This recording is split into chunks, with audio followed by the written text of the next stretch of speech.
নাম কি ভাই? আমার নাম জয়নাল আবেদিন। জয়নাল আবেদিন। জি। তাহলে এই যে আপনার দেখা যাচ্ছে যে ভ্যান করিয়া গাছ নিয়ে আসছেন অনেক।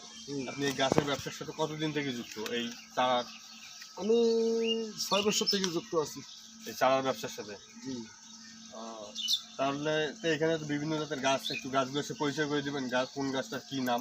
হ্যাঁ, অবশ্যই। এইটা আপনি একটু কাছাকাছি আসেন, অবশ্যই একটু দেখা দেন তো গাছ কোন জাতের গাছ। এটা গাছের নাম কি? এই গাছটার নাম হলো বিয়েত নারিকেল। ভিয়েতনাম নারিকেল। কাঠ যখন হইব তখন থেকে মানে ফল ধরবো। এই গাছটা কতদিনের মধ্যে ফলাফল দেয়? দিন দেওয়া যাবে না, 5 ফিট কাঠ। 5 ফিট। এটা পেয়ারা গাছ, এটা হলো আমলক্ষী। আমলকি। এটা ওষুধের গাছ। এটা ডালিম। ডালিম। এটা আনা বড়টা, ছোটটা না। এটা কি ফলের গাছ? ওটা গোলাপ ফুল। গোলাপ ফুল। জি। আচ্ছা, তাহলে আপনারা যে এইরকম চারাগুলো আনেন, তাহলে এটা কি আপনাদের নিজস্ব নার্সারি আছে না আপনাদের কোনো নার্সারি থেকে কিনে আনেন? কিছু বন বিভাগ থেকেও কিনি, কিছু লোকাল নার্সারি থেকে সংগ্রহ করি। আপনার নিজস্ব কোনো নার্সারি নাই? না না না, আচ্ছা, নিজস্ব থাকলে তো আমার আর ঘুরিয়া বেচা লাগে কেন? আপনি নিজের জায়গাতে বানাই। এই যে নার্সারি করছেন, বিভিন্ন ধরনের আমের গাছ দেখা যাচ্ছে, আপনি দৈনিক একটা ভ্যানে করে ফেরি করে নিয়ে যাচ্ছেন, আপনার কি এটা দৈনিক আয় রোজগার কি চলে? না, চলে, অবশ্যই চলে। কিরকম আয় দৈনিক? 500-400 আসে, রোজ আসে। যাই হোক, 500-400 টাকা তো একজন ভ্যান যদি চালায় সেও তো 500-400 টাকা কামাই করতে পারবে। সেক্ষেত্রে বেশি পারে, কিন্তু সেক্ষেত্রে তো আপনি 400-500 টাকার মধ্যে করতেছেন, এটা একটা মানুষের সেবার জন্য, যাতে মানুষে ভালোভাবে গাছ লাগায়। তাহলে এখন আমরা বা সরকার আপনাকে যদি কোনো প্রকার সাহায্য সহযোগিতা করে, আপনি যদি একটা নিজস্ব উদ্যোগে নার্সারি দেন এবং মানুষের বাড়িতে বাড়িতে গিয়ে যে আপনি চারাগুলো লাগাই দেন, তাহলে কি আপনি ভালো হবে না? এটা তো আপনিও জানেন আমার মনের আশা, এটা আমার মন থেকেই আসা। এই যে আপনারা দেখতে পাচ্ছেন আমাদের সামনে মোহাম্মদ জয়নাল ভাই, বাড়ি কোন জায়গায়? বাড়ি মধুপুর ইউনিয়ন, সারপুকুর। সারপুকুর ইউনিয়ন, মধুপুর গ্রাম হলো মধুপুর। তিনি আমাদের নার্সারির নাম হলো রায়হান নার্সারি। রায়হান নার্সারি এবং বিভিন্ন ধরনের নার্সারি। রায়হান করে সার্চ দিলে টাচে দেখতে পারবে উনি, অসুবিধা নাই, টাচে ছাড়া আছে। ইনি বিভিন্ন ধরনের নার্সারি থেকে গাছ সংগ্রহ করে গ্রামে গ্রামে বিক্রি করে, এবং অনেক মানুষ আছে গাছ রোপণ করতে পারে না বা গাছ গাঁথতে পারে না, উনি সেই গাছগুলো গেড়ে দেয়। এই যে ওনার হাতিয়ার, এটা দিয়ে উনি অবশ্য গাছ রোপণ করে, এই যে হাতিয়ার দেখা যাচ্ছে।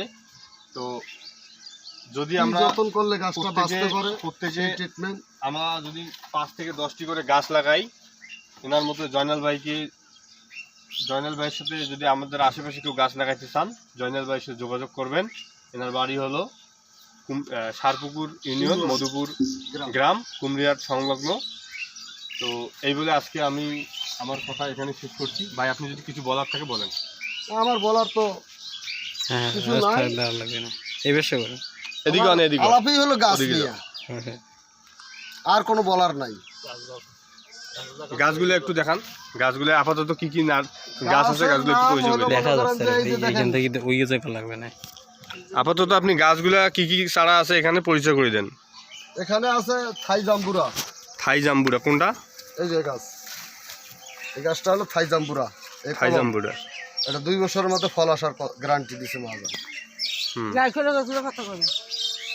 মনে করেন আমলক্ষীর গাছ, আতা ফলের গাছ, আনার ফল, বাড়িওয়ান নারিকেল, নটকো কলম,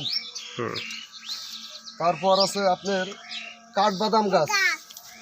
এটা কি কাঠবাদাম? জি, এটা কাঠবাদাম। জি, কাঠবাদাম এটা। জি, কাজু বাদামও বলে না অনেকে। আছে ভারত মাদ্রাস লেচু। এটা কোন লেচু? এটা হলো চরকমণি। চরকমণি কি ফলের গাছ না ফুলের গাছ? না, এটা পাতাবাহার। পাতাবাহার, উপকারী, মানে ভেষজ জাতীয়। জি। আচ্ছা, তেঁতুলের গাছ।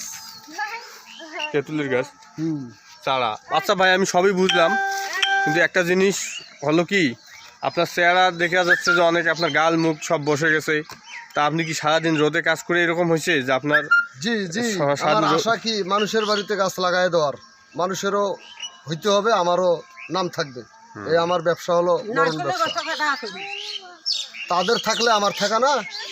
এখন আপনার আশা কি ভাই আপনার জীবনের? এখন আপনি যে দীর্ঘদিন যাবত এই গাছের ব্যবসার সাথে জড়িত, এই যে ভ্যানে করে ফেরি করে নিয়ে যাচ্ছেন, এই যে মানুষের বাড়িতে গাড়িতে লাগাচ্ছেন, এখন আপনার আশা কি?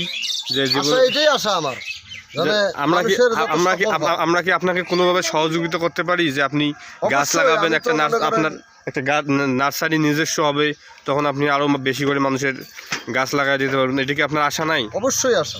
ঠিক আছে, এই জন্য আমরা যদি পারি সরকারিভাবে সাহায্য সহযোগিতা বা আপনার ইউনিয়ন পরিষদ থেকে যদি আপনাকে আমরা সহযোগিতা করতে পারি, এজন্য আমরা বিষয়টি তুলে ধরবো। তা অবশ্যই আপনাকে অনেক ধন্যবাদ আমাদেরকে কিছুক্ষণ সময় দেওয়ার জন্য। হ্যাঁ, আপনি ভালো থাকবেন। এই বলে আজকে এই ডকুমেন্টারিটা এখানেই শেষ করছি। ধন্যবাদ সবাইকে দেখার জন্য।